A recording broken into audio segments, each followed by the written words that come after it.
पाकिस्तान में। तो आपने कहना है कि सर ये एक तो कुछ वर्ल्ड इश्यूज़ हैं और कुछ हमारे डोमेस्टिक इश्यूज़ हैं।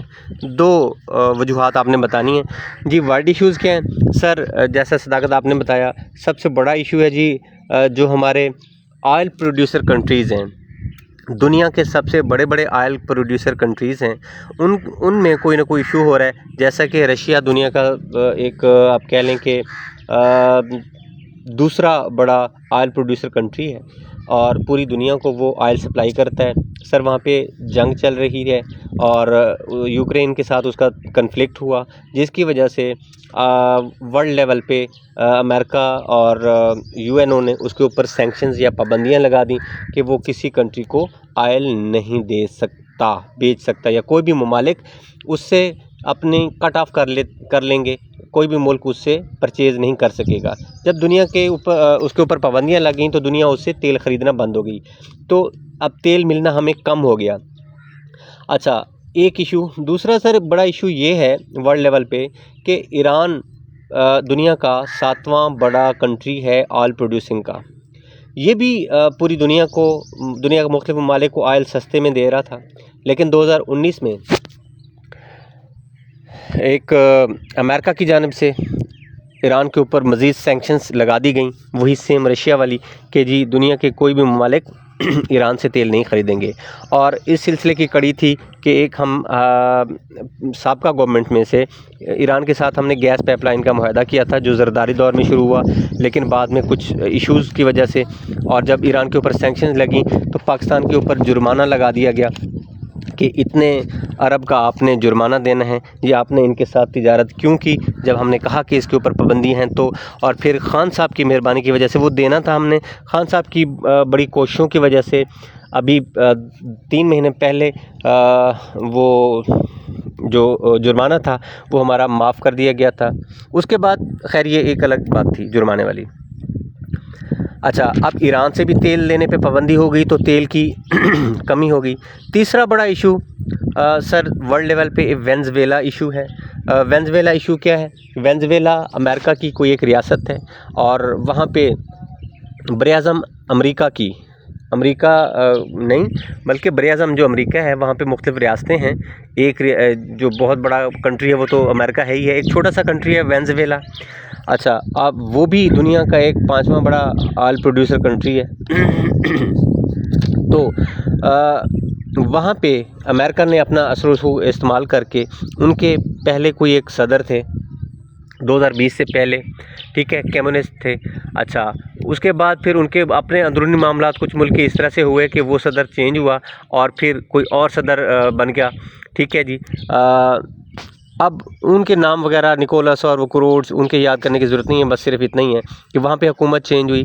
अच्छा, अब जो पहले सदर थे उनको अमेरिका की सपोर्ट थी, अब दूसरे सदर है जो कि उस मुल्क के कंट्री के लोगों ने उसको मुंतखब किया। अमेरिका को भी ये बात पसंद नहीं आई, तो उसने क्या किया कि जो पुराने सदर को कहा कि जी हम तो आपको तस्लीम करते हैं, आपके साथ तिजारत करेंगे, तो लिहाजा उसने भी अपनी असर रसूख इस्तेमाल की और ऐलान कर दिया कि जी मैं ही सदर हूँ। तो वहाँ पे एक तनाज़ा चला, मुल्क के अंदर एक सिविल वार शुरू हो गई और वहाँ पे आलमोस्ट कुछ एरिया के ऊपर एक सदर की, कुछ एरिया के ऊपर दूसरे सदर की हुकूमत है।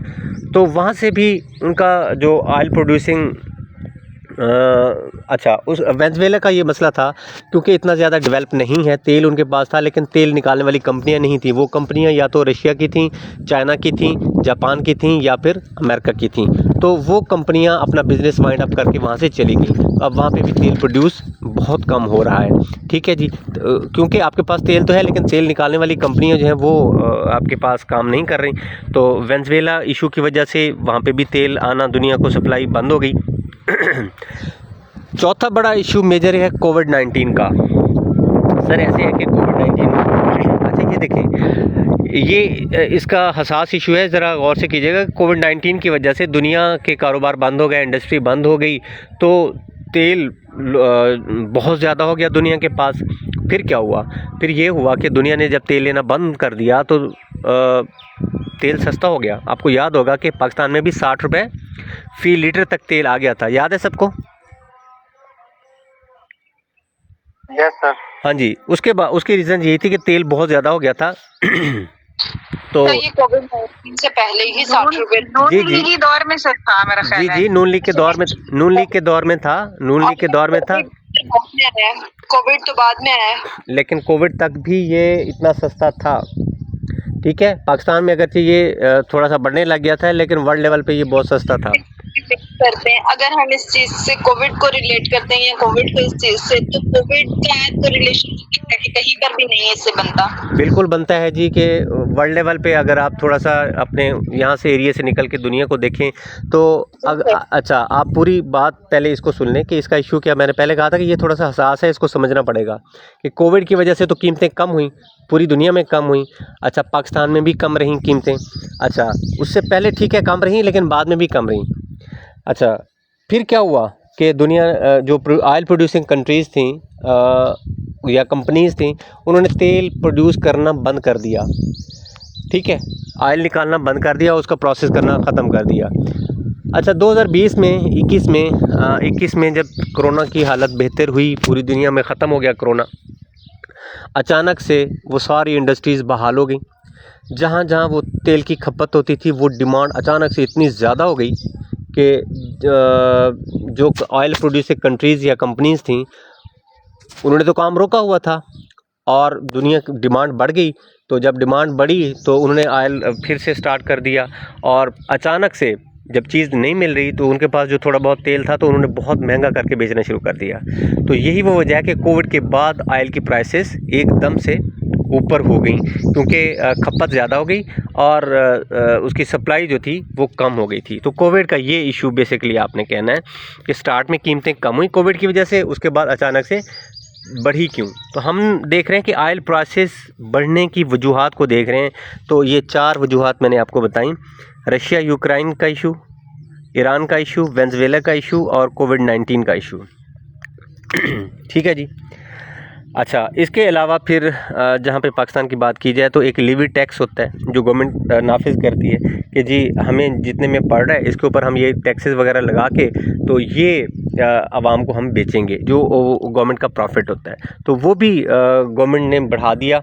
तो ये सारी वो वजूहात हैं जिसकी वजह से पाकिस्तान में ऑयल की प्राइसेस ऊपर तक गई, बढ़ गई या बढ़ रही हैं जी। रात भी तकरीबन 14 रुपये कुछ पैसे ये इसकी प्राइस बढ़ाई गई है जी। अब किसी को कोई बात ना समझ आई तो सर जी एक क्वेश्चन है मेरा। जी जी सर, जब हमें पता है कि जो अमेरिका हमें नुकसान पहुंचा रहा है, हमारे साथ हम शेयर नहीं है, तो हम क्यों नहीं इससे बाइकाट कर देते? बहुत अच्छा सवाल है आपका जी। आपके घर में फैसला करने वाले हैं कोई? बड़े अब्बू हैं या बड़े भाई होंगे? जी सर, बाबा है।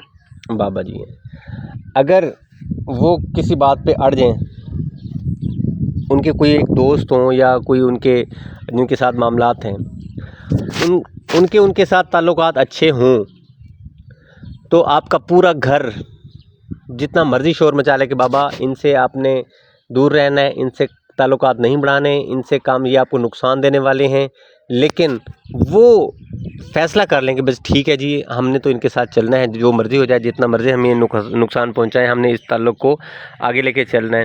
तो आपकी मानी जाएगी या बाबा की मानी जाएगी? सर जी बिल्कुल उनकी मानी जाएगी, लेकिन आहिस्ता आहिस्ता हम उनको ये चीज़ समझा देंगे कि आप गलत कर रहे हैं। जी जी जी, आहिस्ता आहिस्ता। और वही आहिस्ता आहिस्ता ऐसा है, आपको याद होगा कि मैंने एक 2 टर्म्स इस्तेमाल की थी, जियो पॉलिटिकल और जियो इकोनॉमिक्स। ठीक है, पाकिस्तान ये इस इशू के ऊपर मैं एक थोड़ा सा कुछ नोट्स लिख रहा हूँ। ये बड़ा अहम टॉपिक है जो 100% चांसेस हैं कि आपसे पूछेंगे कि पाकिस्तान की सियासत के ऊपर पाकिस्तान आर्मी का किरदार, और जिसको हम एस्टेब्लिशमेंट कहते हैं, पाकिस्तान एस्टेब्लिशमेंट का किरदार और अमेरिका का क्या इन्फ्लुएंस है। ये बड़ा हसास टॉपिक है, इसके ऊपर मैं ज़रा थोड़ा सा देख रहा हूँ कुछ दिनों में। ये कल या परसों, कल तो नहीं परसों मैं इंशाल्लाह ये टॉपिक आपको करवाऊँगा कि अच्छा, अब ये पहले भी डिस्कस हो चुका था कि जैसे ही पाकिस्तान आज़ाद हुआ और लियाकत अली ख़ान साहब की बात बताई, उसके बाद अयूब ख़ान साहब का दौर था, वहाँ पे उन्होंने पेशावर में बेस मांगी जो रशिया के ख़िलाफ़ इस्तेमाल होनी थी। रशिया को पता चला 60s की दिहाई में। तो जियो स्ट्रैटेजिक पे हम काम कर रहे थे, इतने अरसे से अमेरिका के साथ हमारे ताल्लुकात हैं, ठीक है।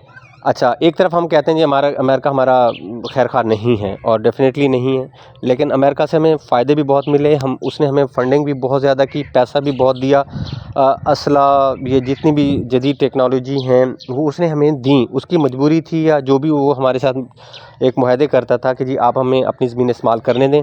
रशिया को पता चला, उन्होंने कहा जी ये जितने भी हमारे साथ हमले हो रहे हैं, या इधर से ड्रोन वगैरह आ रहे हैं, या मिसाइल्स वगैरह जो भी है, ये पाकिस्तान से आ रहे हैं, तो अगर ये पाकिस्तान बाज ना आया तो हम इसको नहीं छोड़ेंगे। तो फिर वो बात ख़त्म हुई, और उस 60 की दिहाई में पाकिस्तान को बहुत ज़्यादा अमेरिका ने दिया वो पैसा, उस बेस वगैरह, उसके नतीजे में कि भी वो कहता था कि आप हमारे अलाई हैं, स्ट्रेटेजिक पार्टनर हैं, और अब भी हम हैं उसके। फिर ये करते कराते मुख्तलिफ़ दौर में, वो ज़िया साहब का दौर जिसमें पाकिस्तान से मुजाहिदीन गए, अफ़गानिस्तान में जंग लड़ी, अमेरिका के साथ मिल के लड़ी, और रशिया को हमने वहाँ से भगाया, ठीक है। तो तब भी हमें उस दौर में काफ़ी ज़्यादा पैसा मिला। फिर मुशर्रफ साहब के दौर में 9/11 के वाक़े के बाद फिर दोबारा से पाकिस्तान अमेरिका के उसमें आ गया। अमेरिका ने पाकिस्तान से वो बेसेस ली, अड्डे लिए, और अफ़गानिस्तान के ऊपर हमला किया, और जो भी उसकी जंग थी उसने की। खैर, उस दौर में भी उसने हमें अच्छा खासा पैसा दिया। तो यही हमारी पॉलिसी मुसलसल चलती आ रही थी, ये 2008-10 तक, 12 तक। उसके बाद फिर सोचा कि जी ये तो दुनिया में हमें फिर उसके कॉन्सिक्वेंसेस ये निकले कि वो हमें उसका नुकसान बहुत ज़्यादा हुआ हमें। उसने हमें, जिस खान साहब मुसलसल कहते हैं कि 20 अरब डॉलर दिया मुशर्रफ दौर में उन्होंने हमें, और 100 अरब डॉलर पाकिस्तान का ख़र्चा हो गया। वो जो जंगें लड़ी, वो जो पाकिस्तान के कबायली इलाका जात में जंग छिड़ गई, वो सारे मुजाहिदीन जो थे वहाँ पे फिर दहशतगर्द तंजीमें पैदा हो गई, वो पाकिस्तान आर्मी के साथ उनका क्लैश हुआ, पाकिस्तान का इमेज गिरा, पाकिस्तान की आर्मी बदनाम हुई, ठीक है जी। और वो उनके जवान मरे हमारे पाकिस्तान की वहाँ पे, जो फिर अमेरिका ने ड्रोन अटैक्स वगैरह करना शुरू कर दिए, जिसमें सिविल पाकिस्तान की आबादी, वो आम लोग जो थे वो मरते थे। तो इस तरह एक दहशतगर्दी की नई फ़ज़ा हो गई, जिसको ख़त्म करने के लिए पाकिस्तान आर्मी ने बड़े ऑपरेशंस वगैरह किए। रद्दुल फ़साद हो गया, और बहुत ज़रब-ए-अज़ब हो गया, बहुत बड़े ये ऑपरेशन जिसमें पैसा बहुत ज़्यादा लगता था, हमारे जवान मारे जाते थे, ऑफिसर्स मारे जाते थे। तो उसके बाद फिर ये सारी चीज़ें, फिर पाकिस्तान ने सोचा कि अच्छा, अपनी हिकमत अमली को चेंज किया जाए, जियो स्ट्रेटेजिक से जियो इकोनॉमिक की तरफ आया जाए। और ये साथ साथ ये भी हो रहा था, और साथ साथ हमने फिर क्या शिफ्ट किया अपनी पॉलिसी को जियो इकोनॉमिक पे। इस सिलसिले में फिर हमने चाइना के साथ मुआहदे किए, वो जिसका CPEC आपने पढ़ा था वो, और कासा 1000, और ये जितने भी प्रोजेक्ट थे वो इसलिए थे कि ये ममालिक हमारे मुल्क में सरमायाकारी करेंगे, कोई लड़ाई झगड़ा, कोई कॉन्फ्लिक्ट नहीं होगा, इनको अगर ज़रूरत है ये हमसे फ़ायदा उठाएं, हम इनसे फ़ायदा उठाएं, और हमारी ज़मीन इस्तेमाल नहीं होगी। अगर होगी तो सिर्फ तिजारती मकासद के लिए होगी, प्रोडक्टिविटी के लिए होगी, पॉजिटिव वे में होगी, नेगेटिव नहीं होगी। ये पॉलिसी चल रही थी। लेकिन फिर अभी जब अमेरिका ने देखा कि चाइना का और रशिया का असर रसूख बहुत ज़्यादा बढ़ रहा है, तो उसने फिर दबाव डाला पाकिस्तान के ऊपर। तो यही वो एक वक्त था जो कि पाकिस्तान फ़ैसला करता कि हम अमेरिकन ब्लॉक में मज़ीद नहीं रहेंगे और चाइना और रशिया के ब्लॉक में चले जाएंगे। लेकिन अल्लाह जाने क्या वजूहात थी कि फिर से हमें अमेरिकन ब्लॉक में रहने के लिए की ज़रूरत पड़ी, या क्या इश्यूज़ थे, इसके ऊपर अभी मैं वैसे कर रहा हूँ काम, तो अगले टॉपिक में आपको बताएंगे। अभी बहुत लंबा हो जाएगा टॉपिक, और वो अनकम्प्लीट है अभी। तो उस वजह से फिर क्या हुआ कि अब हम उस रशियन ब्लॉक, और रशिया के ऊपर चूँकि पाबंदियाँ हैं, इसलिए खान साहब का दौरा भी मुतनाज़ा अमेरिका ने बना दिया था कि जी आप क्यों गए, जब रशिया के ऊपर पाबंदियाँ हैं, ठीक है, हमारा दुश्मन है, तो आप क्यों गए। और आप गए तो दूसरे दिन ही जंग स्टार्ट हो गई थी। इट्स मीन कि आपका भी कुछ उसमें हाथ है, ठीक है। ये काफ़ी मीम्स भी बनी थी कि रशिया और यूक्रेन आपस में जंग नहीं लड़ रहे थे, खान साहब गया और उन्होंने कुछ ऐसा किया कि दूसरे दिन ही जो है वो जंग शुरू हो गई। तो फिर ज़ाहिर है अमेरिका के साथ इतने अरसे से हमारे ताल्लुकात थे, उसके पार्टनर थे, तो उसने हमें इतनी जल्दी नहीं छोड़ा, या पाकिस्तान ने भी पता नहीं अब वो कौन सी इश्यूज़ थे कि चंद लोगों के फ़ैसले की वजह से वो, ये किसी ने कुछ मैसेज किया है, जियो इकोनॉमिक्स की पॉलिसी की मुकम्मल सक्सेस के बाद ही हम अमेरिका को फॉलो करना बंद कर सकते हैं क्या? हाँ जी, बिल्कुल। देखें जी, जब आप डिपेंड कर रहे हैं, इस वक्त हमारी सारी जो इंपोर्ट चीज़ें हम करते हैं वो अमेरिका से कर रहे हैं मोस्टली। बहुत सारी चीज़ें जितनी हैं वो यूएसए ब्रांड्स सारी चीज़ें आ रही हैं हमारे पास, और उसको हमने रिफ्यूज़ नहीं किया इस दफ़ा। यही वो मौका था कि अगर हम मुकम्मल तौर पे उसको रिफ्यूज़ कर देते और चाइनीज़ ब्लॉक में, रशियन ब्लॉक में अगर हम शामिल हो जाते, आज हमें सस्ता ऑयल भी प्रोड्यूस वो मिल रहा होता, गंदम भी सस्ती मिल रही होती, और हमारी एक ग्रोथ। लेकिन मसला क्या है, अब इसका सबसे अहम क्लू मैं दूँ, पता है क्या है? आईएमएफ ग्रे लिस्ट, याद है आपको? आईएमएफ और एफएटीएफ। आईएमएफ आपको नहीं पढ़ा है, एफएटीएफ पढ़ा है। पाकिस्तान एफएटीएफ की ग्रे लिस्ट में 2018 से है। ये एक वजह थी कि पाकिस्तान को अमेरिका, और जब तक अमेरिका नहीं चाहेगा पाकिस्तान एफएटीएफ की ग्रे लिस्ट से नहीं निकलेगा। अभी भी उन्होंने जो ये क्यों दी है, उन्होंने हमें एक ग्रीन सिग्नल दिया कि पाकिस्तान अब एफएटीएफ की टीम आएगी, सरसी दौरा करेगी और मुकम्मल तौर पे क्लीन चिट मिल जाएगी हमें, हम वाइट लिस्ट में आ जाएंगे। ये एक बहुत बड़ा इशू था कि अगर हम अमेरिका के बिल्कुल अगेंस्ट चले जाते, उसकी बात ना मानते, तो पाकिस्तान ग्रे लिस्ट से कभी नहीं निकल सकता था, बल्कि हो सकता था कि पाकिस्तान को ब्लैक लिस्ट कर दें। ठीक है, ये बहुत बड़ी वजह थी कि ये इतना सख्त फैसला करना पड़ा और उसकी हाँ में हाँ मिलानी पड़ी हमें, या साथ देना। अभी हम उस ब्लॉक को नहीं छोड़ पाए। अच्छा, एफएटीएफ और फिर आईएमएफ, हमारे पास पैसा ख़त्म हो गया था। अब हमें कर्ज़ कौन देता है? हमारा मुल्क चलता है कर्ज़ के ऊपर। करंट अकाउंट डेफिसिट जो हमारा बढ़ता है, वो पैसा हम कहाँ से लेते हैं उसको पूरा करने के लिए? वो हम लेते हैं आईएमएफ से, इंटरनेशनल मॉनिटरिंग फंड से पैसा लेते हैं। वो पैसा उन्होंने, और उसके ऊपर भी अमेरिका का इन्फ्लुएंस है, वो आईएमएफ तब हमें पैसा देता, नई केस, जब हम उसकी बात मानते। खान साहब उसकी बातें नहीं मान रहे थे, इसलिए उनको हटा दिया गया, और फिर एक ऐसी गवर्नमेंट जो उनकी बातें माने या जो उन शरात के ऊपर पूरा उतरे। तो अब भी आईएमएफ ने कड़ी शराइत आयद की हैं, जैसा एरम ने भी बताया कि जिनसे हम कर्ज़ लेते हैं तो उनकी भी शराइत है कि पाकिस्तान में बिजली की कीमतें, गैस की कीमतें बढ़ाएं, पेट्रोल की कीमतें बढ़ाएं, महंगाई करें, टैक्सेस में इजाफा करें। तो ये फिर वो उस जो हमें कर्ज़ देते हैं तो वो अपनी शराइत लागू करते हैं कि इन शर्तों के ऊपर आपको कर्ज़ देंगे, पहले ये करें। तो अभी हमें वो किस्त मिलनी है, इस वजह से भी कि हमने आइंदा अपना बजट पेश करके अपना मुल्क चलाना है अगले साल के लिए, तो हमें आईएमएफ की किस्त भी चाहिए थी। तो आईएमएफ, एफएटीएफ, ये बहुत बड़ी वजूहत थी जो हमें इस पॉलिसी से नहीं निकलने दे रही, और अमेरिका के अभी इन्फ्लुएंसेस में अभी हम हैं। आई थिंक समझ आ गई होगी आप लोगों को काफ़ी हद तक। जी सर। गुड हो गया। और कोई सर बात? जी, लास्ट क्वेश्चन। सर जी, लास्ट क्वेश्चन। जी जी बोलें। सर, अगर हम लोग ये जो कर्जा लेते हैं, अगर हम अपने मुल्क का रोजगार मीन्स के जैसे इंडस्ट्रीज वगैरह लगाएं, और ये जैसे आपने कहा कि गंदम वगैरह, अगर इनके पे हम लोग वर्क करें, अगर हम अपने मुल्क के लोगों को रोजगार दें, तो मुझे लगता है कि हमें कर्जा लेने की जरूरत पड़ेगी। जी देखें ना बच्चे, सबसे पहली बात ये कि करंट अकाउंट डेफिसिट को आपने ख़त्म करना है। सबसे पहले बाहर से चीज़ें आप मंगवाना छोड़ दें, अपनी प्रोडक्ट के ऊपर आप रिलाई करें। ठीक है, एक बात। दूसरी बात ये कि ये अपने इंडस्ट्रीज़ को भी हमने चलाना है, कैसे चलाएं उसके लिए भी पैसा चाहिए। अपने मुल्क में अमन व अमान सुकून होगा तो बाहर से कोई इन्वेस्टर आएंगे हमारे मुल्क में आके।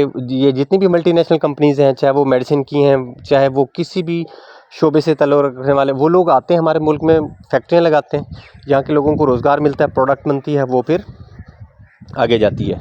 ठीक है, तो मुल्क एक तरक्की करता है। तो मुल्क में अमन व अमान नहीं रहने दिया जाता। आपको पता है कि जैसे ही हम ये इस पॉलिसी से थोड़ा सा हटने की कोशिश करते हैं, जियो स्ट्रैटेजिक से, तो हमारे मुल्क में मामलात ख़राब कर दिए जाते हैं। इंडियन इन्फ्लुएंस की वजह से, अमेरिकन इन्फ्लुएंस की वजह से ये सारे काम ख़राब हो जाते हैं। ठीक है जी। और फिर जो फॉरेन इन्वेस्टर अभी इस महंगाई की वजह से, टैक्सेस की वजह से, बाहर के जितने इन्वेस्टर्स थे वो अपना बिज़नेस यहाँ से वाइंड अप करके कोई बांग्लादेश शिफ्ट हो रहा है, कोई इंडिया शिफ्ट हो रहा है, कोई कहाँ शिफ्ट हो रहा है। ठीक है जी। तो इसकी बेहतरीन एग्जांपल मैं आपको देता हूँ। लाहौर के करीब एक कंपनी थी बाटापुर, ये जो बाटा शूज़ बनाते हैं ना, ये बाटापुर के नाम से एक इलाका था और पूरे पाकिस्तान की बेहतरीन खालें वहाँ पे जमा होती थी और वहाँ से फिर ये बाटा कंपनी अपना प्रोसेस करके पूरे पाकिस्तान के काफ़ी लोगों को रोज़गार मिलता था वहाँ पे। इस तरफ तवज्जो नहीं दी गई, तो फिर क्या हुआ, आहिस्ता आहिस्ता उस कंपनी ने अपना बिज़नेस वाइंड अप किया और बॉर्डर पार इंडिया के पास चले गए और वहाँ पे जाके अपना बिज़नेस स्टार्ट कर दिया। तो ये देखें ना कि यहाँ से इन्वेस्टर्स जा रहे हैं, तो बहुत सारे मामलात हैं जिनको संभालने की ज़रूरत है। गवर्नमेंट स्टेबल होगी, डेमोक्रेसी बढ़ेगी, हमारी हर हुकूमत 5-5 साल पूरे करेगी और काम अच्छे करेगी, पॉलिसियाँ अच्छी बनाएगी। ठीक है जी। और गारंटी होगी कि पाकिस्तान में कोई बदअमनी नहीं होगी, लॉ इन्फोर्समेंट और सिक्योरिटी के मामला ठीक होंगे, बाहर से इन्वेस्टर्स आएंगे, इंडस्ट्रीज़ बढ़ेंगी, कारोबार बढ़ेगा, प्रोडक्ट बढ़ेगी, एक्सपोर्ट हमारी ज़्यादा होंगी, इंपोर्ट को हमने कम करना है और हमारा जो जीडीपी रेट है बढ़ेगा। तो फिर जाके हम इंडिपेंडेंट आज़ाद मुल्क होंगे। हम फिर कर्ज़ा वहाँ से नहीं लेंगे, वो पिछला कर्ज चुका देंगे, तो फिर हम आज़ाद होंगे। आज़ाद होंगे तो अपनी मनमानी कर सकते हैं। तो ये जी सर, थैंक यू सर। बहुत बड़ा उलझा हुआ धागा है जिसको सुलझाते सुलझाते पता नहीं, होप फॉर द बेस्ट। वो सुलझेगा सर शऊर से, और हमारे मुल्क में शोर है इस वक्त, और जो शोर और शऊर में फर्क है वो आइन का है, और वो आइन है इल्म, और हम इल्म से बहुत दूर हैं और इम्प्लीमेंटेशन कुछ नहीं है, बस जस्ट शोर ही शोर है हर जगह ना। बिल्कुल ऐसे ही है, शोर है, वो चोर है, ये चोर है, बस इसी कामों में हम लगे हुए हैं। हाँ जी। और बाकी हमारे जो है ना फर्दर प्लानिंग जो है वो कुछ नहीं है। देखें जी, शऊर आ तो रहा है, अवेयरनेस आ रही है। ये जो आजकल हमारे नौजवान नस्ल है ये बोलती है, बोलने लग गई है और इसको अच्छे और बुरे का फ़र्क पता चलना लग गया है। ये जो हमारे, मैं रिकॉर्डिंग बंद कर दूं फिर ऑफ द रिकॉर्ड ही